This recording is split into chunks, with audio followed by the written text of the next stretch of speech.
How's it going, guys? Today, a little bit of a different video. Saw this, video from Asmon earlier today, and thought that he kind of brought up a couple things that are worth kind of going into more. So just wanted to add in my 2 cents to this kind of video. So we're gonna go over. This is a nice, fantastic, little snip of this man's face, but kind of just want to watch this video, go over it with you guys, and see what your opinions are on it. Hi guys, it's me again, and it's about 7 in the morning, and I figured that I'd record a video before I go to bed. And today the topic we're going to be talking about is mining canary problems in video games. Now, I feel like that's a very interesting analogy for video games. Mining canaries, the birds that they would used to take into mines. Birds obviously much smaller, so when they breathe in some like toxic chemical or something like that, they are an indicator, basically, that there is fumes in here and you need to get out. So, I'm assuming it has something to do with that. He'll probably explain that right now. Now, before I explain what the topic is and how it relates to games, I of course have to explain the metaphor. What is a mining canary? Well, back in the good days, back in the old days, whenever people used to have to work in mines, coal mines, etc., they would go down the mine and they would bring with them a canary or some form of bird. And this bird, they would have it in a little cage, and whenever the bird died or the bird started acting weird or crazy, they would know that because the bird's lungs were smaller, the poisonous gases below them would affect the bird negatively before they were able to be affected as humans, because they obviously, people have larger lungs than a bird does. So the bird dies, oh shit, I don't want to go down there, there's poisonous gases. So how does this relate to video games? Well, this is obviously a premonition. This is obviously an ominous sign. So I think that mining canary problems in video games are whenever a specific change or a specific thing in a video game is basically if you could distill all of the problems down to any one thing, it would probably be this one thing. And I think that the best way for me to do this is, I feel like basically what he's trying to go into is, if you were to look at, maybe take your favorite video game, right? Is there a point in that game when things kind of just either A, like kind of all went to shit, or B, like the developers did something that was so different from what anyone was even talking about that there's obviously some like disconnect between the people that are actually playing the game and the people developing the game? Is to use a couple of examples. Now, one example now, thankfully, is outdated, but the second example, unfortunately, is not. First example I'm going to use is the Diablo 4 change from making the leave instance timer 5 seconds instead of 3 seconds. For any of you guys that don't play Diablo, basically when you leave like a dungeon or some type of instance, you would take a certain amount of time to leave it, right? And so they had changed it to 5 seconds from originally being 3 seconds. This is something that has almost no impact on the game. There's no reason for them to make this change outside of just maybe those 2 additional seconds. If you take that across all of the players in the game, that's going to be, several minutes, several hours of, let's see what the company would call it, like quote unquote player engagement.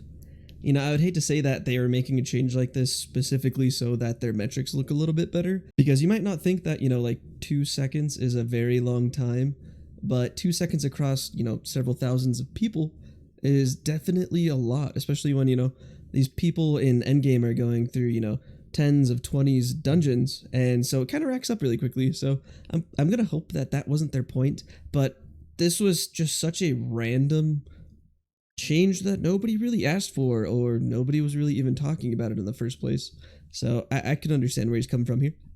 Increase the timer because of some stupid reasoning, and I viewed this as a mining canary problem. This is a problem that indicates a key core massive disconnect between the developers and the players. And every once in a while, you'll see a developer make a change that is so out there, so outrageous, so ridiculous, that it just kind of encapsulates the entire animosity that they might have with the community, or the entire disconnect that they have with the community. And I'd actually be curious, guys, after I am interested in the fact that he used the word animosity. Do you guys have any instances when, a dev was just not happy with the community, so they made a negative change on the game. I feel like nowadays it would probably be like significantly harder to get a change like that pushed out to the actual game. Maybe in the earlier days when individual developers actually had more power in regards to what they were releasing, that might be happening, but I feel like I don't know, say like League of Legends, for example. You're a Teemo player, everyone loves you, and you just make the devs on the gameplay team so upset that they go and they make all of Teemo's mushrooms disappear. He can only place one every 5 minutes, right? I feel like there's no shot that something negative would actually go through in regards to animosity, basically. I do feel like, specifically for Diablo 4, though, it's kind of hard to please the whole audience because I feel like Diablo 4 has brought so many new players into this like action RPG genre that was for the most part pretty niche prior to this. I would say Path has definitely like grown significantly in the last couple of years in regards to popularity. There's been other games like Wolcen, we got Torchlight, there's Grim Dawn, and those games are popular in their own sense, but I would say that it is definitely more niche. And now you have this large amount of just new players to the genre that definitely don't understand the season system. I know seasons are around Diablo 3, leagues are a huge mechanic of Path of Exile, and honestly I've been kind of blown away at the amount of people that have been upset about not moving their progress over into the first league, whereas myself, someone who's played Path of Exile since beta, it's nothing new. So I feel like it is very hard for the developers to actually make a game that's going to make everyone happy. And I feel like this turns into a whose voice is louder type situation. And it really comes down to the content creators that are actually popular to kind of voice the opinions of the many. Put the second example, if you have any examples like this in your own games, maybe examples that I haven't thought of. The second example is going to be in Dragonflight, World of Warcraft. And back in the beta, or sorry, not the beta, the pre-expansion patch for the Drakthir, which are going to be the the new race, they had a racial ability where they could fly around and effectively use dragon riding anywhere in the Eastern Kingdoms or anywhere in Kalimdor. And Blizzard thought, in all of their brilliance, they thought that they were going to nerf this and change it. That way, everybody didn't start rolling Drakthir to farm old world dungeons. I'm not kidding. That's actually what their logic was. And it is still nerfed to this day. It was an ability called Soar. And also, now with the new patch, it's been announced that, of course, they're actually going to be allowing everybody to use the dragon riding mounts in the old world. So not only is this change stupid fundamentally, but it's also been completely outdated. So it's one of the things where, and again, like as soon as the developer explains what their perspective is and why they think this is a problem, everybody that is watching and that actually plays the video game realizes that they don't. So this is definitely something that he will have more insight than I will. Only played a handful of expansions for WoW, definitely not someone that has thousands and thousands of hours, but basically there is that new race that came out with Dragonflight. They had an ability that kind of allowed them to move a lot easier across the world, and Blizzard was concerned that people were going to only be playing this character to farm the old world dungeons. And then they actually decided to allow you to ride your Dragonflight mounts in the old world. So this kind of makes that whole soar mechanic obsolete because everyone's going to be able to do that. Those mounts in Dragonflight, you're able to kind of like glide and stuff like that. It's definitely made movement very, I would say, different in comparison to how WoW was originally played.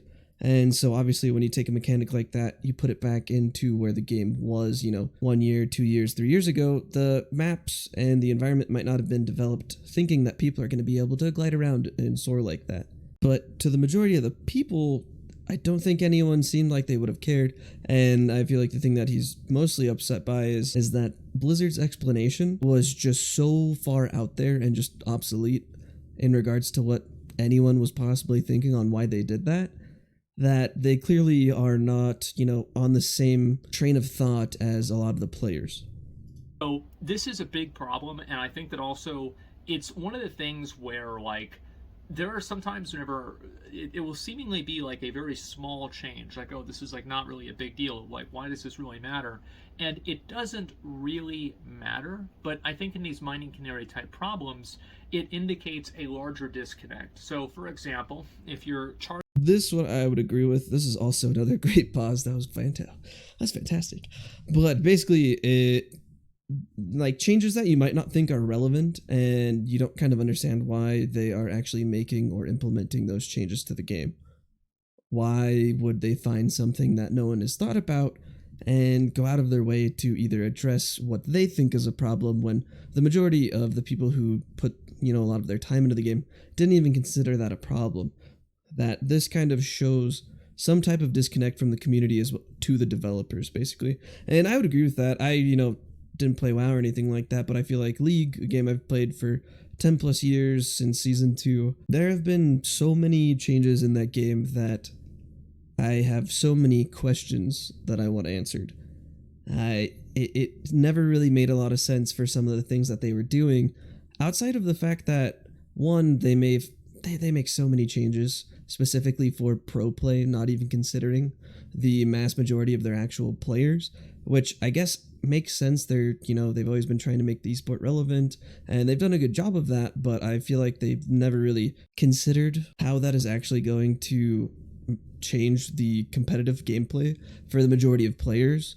Same thing with like RuneScape. I mean, RuneScape, holy shit, with the evolution of combat, I don't even remember what year that was in because I try not to remember it. They changed the game completely. And now we have RS3 and we have OSRS, which is funny in itself that, they made changes that were so detrimental to such a large portion of the community that they had to recreate the game that was already, made, which I'm really glad that they did. Classic's fantastic. OSRS is fantastic, and RS3, to the people that like it, it's a good game. But there's always these just minute changes that kind of show that devs are not considering the problems that many of the people in the community are actually talking about. Starting a course across the ocean, okay? And you're 1 degree off. By the time that you get to the other side of the ocean, you're going to be miles away from where you started, even if you were 1 degree on the other side. And I think this is kind of what happens, is that, the development of games becomes so disconnected from the player base of games that changes are made and put into a game that I think doesn't really serve anybody, and goes to just show the player base that the developers don't really understand what the core gameplay loop of the game really is. And I think a lot of these types of things happen especially in live service games, and we're talking about, obviously, I use Diablo 4 and World of Warcraft as an example, but Destiny, PUBG, Fortnite, Valorant, League of Legends, any of these games are all live service games. I think that they become more evident, and the problem really with these live service games and why they have more of these mining canary problems and why it's more common for them to happen is because I do think in live service games there is a different standard of success whenever you're talking about these types of games, because this is something that I definitely agree with live service games being more popular and just kind of being the games that are seen more in streams, Twitch, stuff like that. Everyone always tends to focus on how many players are playing the game. What is their engagement with the community? How many active players do they have right now? How many, monthly active players do they have? Stuff like that. And you can see this, across all the games. I mean, Blizzard does their reports where they are like, oh, we have this many active subs. You can always go onto Steam charts to see how many people are playing the games that you're looking into. And I feel like a lot of people will take that number as one of the most important things in regards to a game's success. Especially, say you don't know what game you want to play. If you're playing an online game, you obviously don't want to play a game that has no players. One of the reasons why you're playing an MMO is you want to get that, massive multiplayer experience. You don't want to be waiting in a queue for 5 minutes because nobody's playing the game, or it's impossible to find a dungeon or a guild, even in some of these smaller MMORPGs. And this has kind of made devs and the producers of the game really focus on things that are going to make those metrics increase, not exactly did the person complete the game? No, they want to know, is the person stuck online doing this over and over?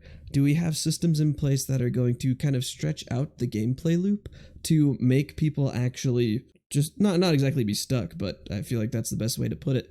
I feel like crafting systems in a lot of these MMORPGs, or even like shooters, I mean, shit, Tarkov has crafting that takes forever. These systems are just implemented into the game not to make your life easier, but to make you, play the game longer. If it's going to take you like 8 hours to make an item, for example, or maybe 3 days to an upgrade to like your base, once you farm all of the, items that you need for that upgrade or that weapon or whatever it is that you're farming, you bet your ass that you're gonna be back on when it's finally done. And for the most part, I don't feel like, most players are gonna go farm all the items. They're gonna put it into, whatever vendor they need to start crafting that item or do that base upgrade, or just gonna not play in that time. I don't know too many people that start something like that and then they're like, oh, okay, this will be done in 3 days. I'll hop back on in 3 days. No, they're gonna keep playing the game.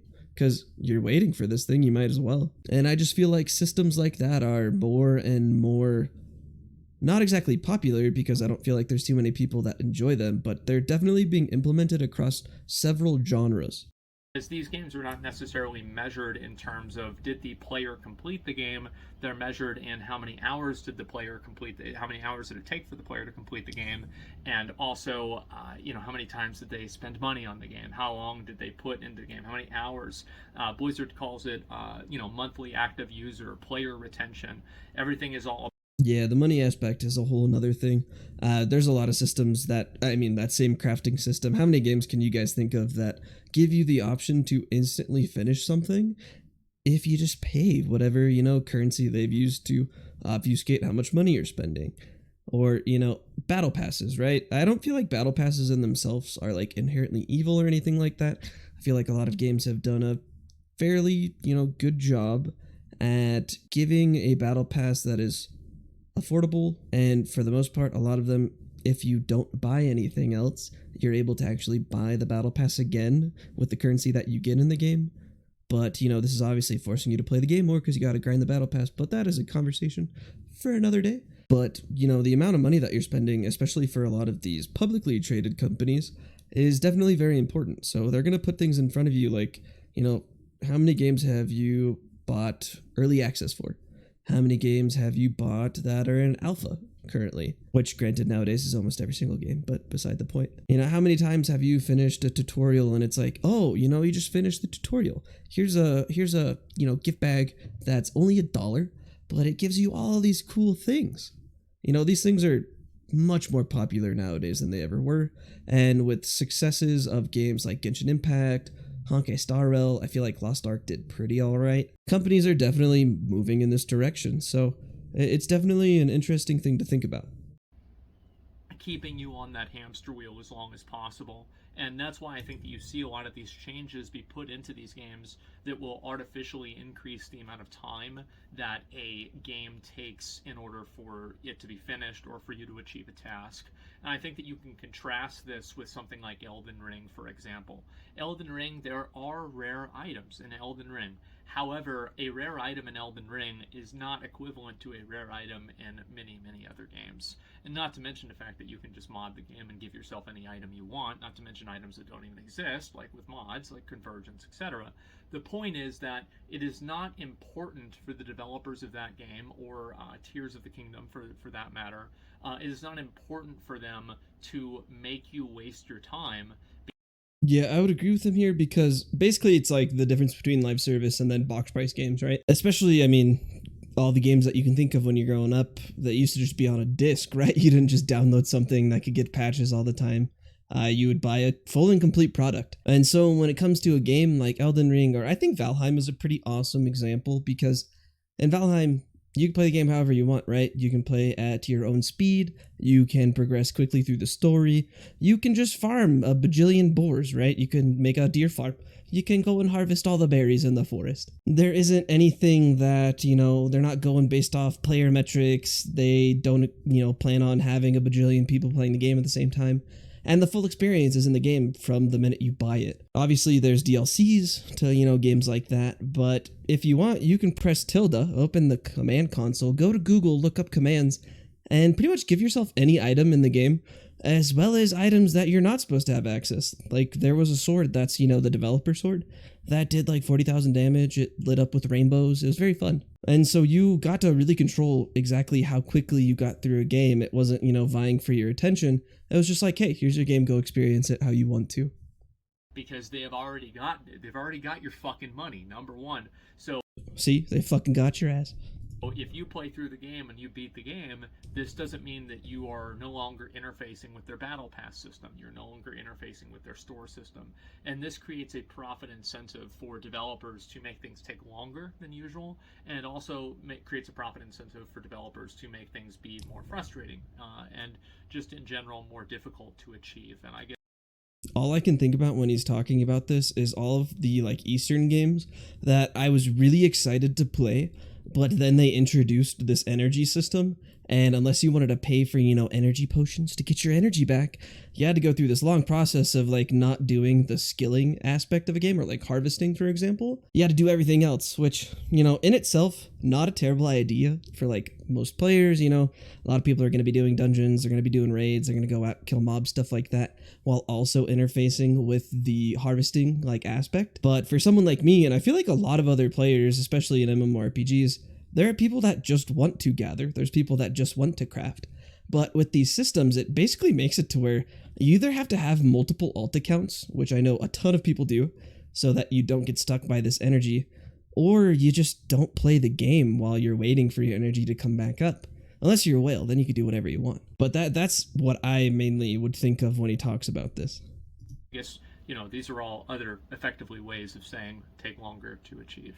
So I think that really you see a lot of these mining canary problems with live service games, and I think that's really the reason, is that there is a success metric that is attached to a lot of live service games, especially that are done by larger companies, that is primarily focused around playtime, and it is primarily focused around a metric that is a quantitative value, which is a lot of times kind of a problem, because I think quantitative analysis of games is, of course, very important, and it should be a foundation for making decisions. But without having the creative intuition to understand the qualitative value of each different thing that's added into the game, then you're not able to really put all the pieces together and understand the full vision of, wow, players really like this system. Well, yeah, no shit, they like the system. It's because you make them do it. And I think that Renown is probably going to turn into one of those things in Season 2 of Diablo 4.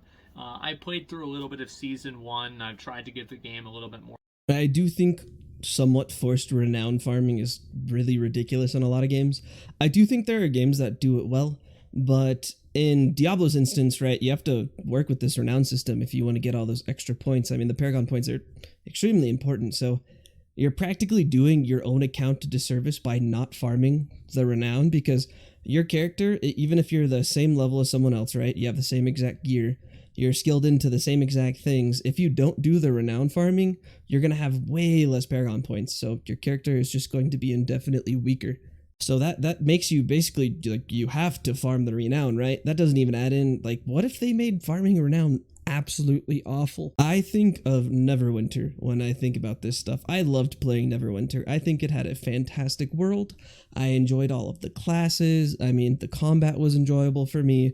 All the tiny little events that happened when you're in different instances were really fun. The bosses were fun.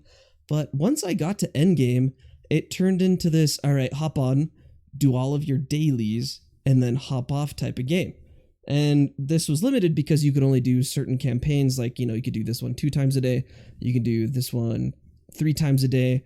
Oh, now you progress to this point where you have to craft some item for the campaign, that's going to take 72 hours.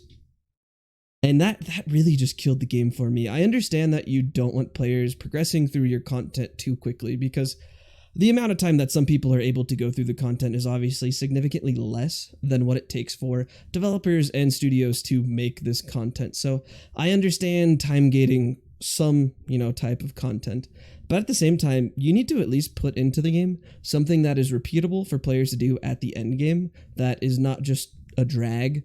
Even if that's just, running the same dungeon. I loved Phantasy Star Online, right? Old game, Xbox 360, they had online servers. This is one of the first games I played that was an MMORPG on a console. And I loved Phantasy Star. Phantasy Star was fantastic. Phantasy Star Universe was one of the best games I've played. I have very fond memories about it. And that game, all it was running the same exact mission every single day, 20 times a day. And I loved every second of it. Why? Because one, the map changed occasionally, right? The bosses were different occasionally. It was very random which boss you're going to run into. You had so many different weapons and playstyles that you could play depending on what your class was. There's a bunch of different races that you could interact with. And you had a chance of getting rare missions that you could sell for a ton of money. Rare drops were always possible. Didn't matter what map you were doing, you could always find stuff. Cool mobs could spawn into your missions. It was just super random. Like the little Sonic Rappies. Oh, I loved them. And that was just literally playing the same mission over and over again. I mean, I did it for like 8+ hours every single day with zero complaints at all. So there's obviously a formula that works correctly. It's just with live service games, I feel like we've progressed more towards player metrics and player retention and caring more about that than actually like what is making a good game. It's what is making a good game from a business standpoint. More of a second, or I don't know what, a 50th chance, something like that. It's like a toxic ex-girlfriend at this point. And anyway, try to, because I felt like the campfire went okay, and so it's like, all right, well, we'll see what happens. But anyway, one thing that I've noticed is that nobody really likes farming renown, and I don't think that I'll really be playing Season 2 if I have to farm renown again. And I think that also a lot of players are very willing to compromise with the developer, and I think this is a bad thing. Yeah, we kind of compromise too much, guys. We're like begging. I mean, I feel like this has been an analogy for a long time, especially the last 3 years for MMORPG players, and that's like we're like the dog that just keeps getting beat while you're down. We get our hopes up, a game releases, it's absolute dog shit, and then we just cry, but we still keep playing it. Or, we go back to the game that we've been playing for 15, 20 years. And at a point, like, we gotta, stop. But obviously, much easier said than done. It's a lot easier for someone who maybe hasn't played, let's say, 10,000 hours on WoW to stop playing WoW, right? I don't have that attachment to it. I don't have all the mounts farmed. I don't have the achievements farmed, etc., etc. So it's easier for me to be like, WoW's shit, and they're not developing a game that's, good for the people that are playing it. So I'm gonna stop playing it. Whereas some of you might be like, well, I have 562 mounts. Like, what's 20 shop mounts? That's not bad. That's fine. So I feel like context is really important in regards to this kind of conversation, because beggars can't be choosers, and there's, not a lot of big quality AAA type games that people are willing to kind of go out there and actually look at smaller companies, smaller studios, and indie games that are actually really enjoyable, especially if you're looking for that, massive multiplayer online game. Not just MMORPGs, but just, online games in general. I understand that playing, online games with friends as well as just, random people is really fun. I mean, I enjoyed RuneScape so much just because I got to walk around and talk to a bunch of people. Taught me a lot about the world. I probably learned more from that game than I did my whole, elementary and middle school and high school about how the world actually is. But I still had a fantastic time, and it was just nice to be able to hop on, see a bunch of different people, talk to people from different walks of life, and even different countries. So I get why you might not want to reach out and go to some, like smaller studio that maybe instead of 100,000, active players, maybe they got like 4,000, right? But I definitely highly suggest going out there and taking a look at games that you might not consider playing normally, because I do think you will be very surprised. And the reason why I think that it's a bad thing is that why can't we just have fun all the time? And before you go and say, okay, well, you could just start at level 100 and do all this other stuff, nobody really has fun doing renown, right? And so, like, why not just cut that out and let people just play the game without renown? Like, PoE doesn't have renown. PoE has... I feel like this also brings up just like, why do you have to go through a campaign and fully level a second character if you've already played through the whole campaign, done all of the stories and stuff like that? I've always been so confused on why games make you farm a whole second character. I get like, okay, these are games that you're going to be stuck in the game, and if you want to play, another character, like, we're going to hold you hostage, and you're going to have to do all the things you did before. I think that's just kind of stupid. It doesn't really make a lot of sense. I feel like if I've played through the game and I understand it well enough, and, I want to try out a different class, you should be able to change to that different class and, experience the game to the fullest. Obviously, you can put things behind some time gates, or maybe you have to level up certain things to actually, get access to it, but not the whole freaking leveling process. I think that is so stupid. And he's talking about Path of Exile. Path is a great example of this because it has this giant skill tree, right? Which it seems very, very overwhelming when a new player plays it. So that in itself is kind of hard for new people to stomach. But it's almost impossible to reroll a character in Path of Exile. You can maybe pivot a little bit, but farming up Orbs of Regret, which you use to get skill points back in your skill tree, it's just easier to play a new character and, level it up with the new build that you're going to go. Very rarely are you able to actually, farm out. Unless you're just like some min-maxer, then it doesn't matter. You can do whatever you want. But like normal people aren't going to have access to like 80 to 100, Orbs of Regret. You do get some passive refund points, but you don't get a ton. There's other things that are semi-annoying, but not anywhere near as annoying as Renown. And, Diablo 3, I'm pretty sure didn't have Renown either. So it's not like you need Renown for any RPG to work or to function. But for some reason, Blizzard is dead set on not allowing you to remove it.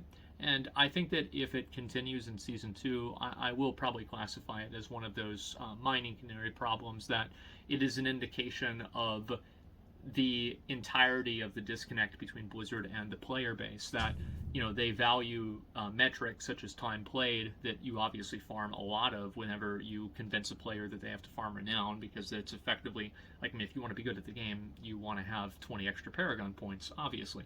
So it's like 50 extra % damage in some cases, especially if you can hit an extra yellow node.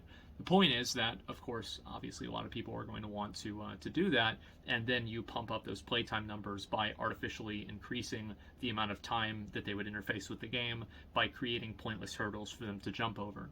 And I think that also, players are more than willing to go through, I think, some level of annoyance. And I think that in general, as a community, I don't think that we should really do that as much. And it's not about like, hey fellas, you're getting older, right? This isn't a fucking, erectile dysfunction ad. But the truth is that I don't personally think it's that big of a deal to have to kind of interact with these annoying type of features. I do feel like, though, that a lot of people just don't have the same amount of time that they used to. I would love to see, like the metrics for the age range of like people that are actually playing these games, because I do feel like that has a huge impact on what the people actually playing the game want. But a lot of people just don't have a lot of time to go through, 8 hours of grinding or Renown every day for 3 weeks to get those extra points. Some people just want to go in, play a dungeon, kill some stuff, be done for the day. Because all they get to play is like, being generous, like 10 hours a week. I mean, even I struggle significantly to find time to play games, to edit videos, to play games for content, get that type of stuff. And I mean, I do work full time and I'm in school also. But I feel like in comparison to someone, let's say, has kids, or, maybe they're living with their partner, they probably have a lot less time than I do. So I can't even imagine the experience that they're getting in comparison to myself when I already struggle. A lot of people don't want to invest, 20 extra. They don't want to have a minus 20 on the hours of their life just because a video game has a pointless hoop for you to jump through in order to inflate metrics for a shareholder report. And I think the truth is that if enough players say no, then the company will say yes, and they'll do what the players want. And will never do it. And that's just the beauty of a free market. And I really hope more people understand that, and I hope more people stop compromising with allowing their time to be wasted with useless mechanics and useless design. And I think understanding what a mining canary problem is with a video game and being able to identify what it is, and I think especially the best types of problems like this are the ones that are nerfs to things that nobody cares about, or changes to things that just simply, like, a crafting time of something is increased by like a tremendous amount and it's a single player game or something like that. Those types of things are very good indicators of where the developer's mind is at, and oftentimes it's not in the same place as the player. It's been an idea that I've thought about a lot recently, and I've been seeing it a lot more in games, and I've always kind of had like an idea of this, but I never really came up with a term for it. So I figured I'd make this video and talk about it with you guys, see kind of how other people have to think about it, what you guys think, examples and games that you've played, and am I the only one who's crazy here, or has this been a thing for quite a while? And I think it's actually quite insightful whenever you kind of identify it as an idea and then look at things through that lens. So anyway, I wanted to share that with you guys and talk about it, have a little conversation, and yeah. Anyway, be curious to hear other people's examples and see if it's as much of a common thing in other games as it is seemingly in Blizzard games. So that's about it. Thanks for watching. Peace. That was a really good video. I appreciate that Asmon is willing to talk about all these things, and I feel like he does bring up a lot of really good, concepts, basically. Obviously, he's really focused on Blizzard games, but I feel like this isn't anything new to any game. I feel like over the last, 10, 15 years, with video games becoming more, pop culture, definitely more popular in the mainstream, that companies have definitely been testing what players are willing to put up with. And I feel like one of the major, not exactly issues, but I feel like this is just part of the disconnect, is that there's a lot of people that are just, casual, like, players that are playing the game for fun. They're not considering, like, all of these really not exactly, like, complex, situations, but just things that they might not think about might actually be having a huge impact on the game, right? I feel like the 3 to 5 second, change with the instance leave timer is a great example of this. I mean, I don't feel like normal people are really going to think too much about 2 extra seconds, right? They're just like, huh, okay, whatever. I mean, odds are they probably don't even look at the patch notes, right? Like, I'm sure the percentage of people that are actually looking at patch notes or actually watching, content on these, like, changes, very, very, very, very small minority. I mean, I can't even imagine it's larger than, let's say, 5% of the population of the people playing the game at the time. I feel like, especially with these very large and popular games, very few people are really looking into it. So I feel like that is one of the main problems, because it's not that, the changes in themselves aren't bad. It's just the amount of people that care, very, very small. And so, you're not going to stop someone that doesn't really look into these things from continuing to play the game or interfacing with, Battle Pass and stuff like that.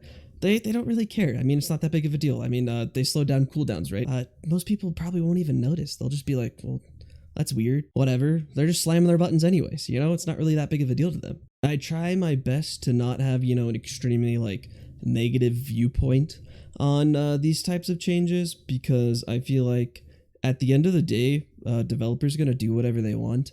And for the most part, it's not really going to impact their sales that much. For the most part, I feel like people are still going to keep buying the games. They're still going to keep playing the games. Very rarely do we have instances where people are just like, yeah, dude, that change sucked ass, and we're going to stop playing until you revert it.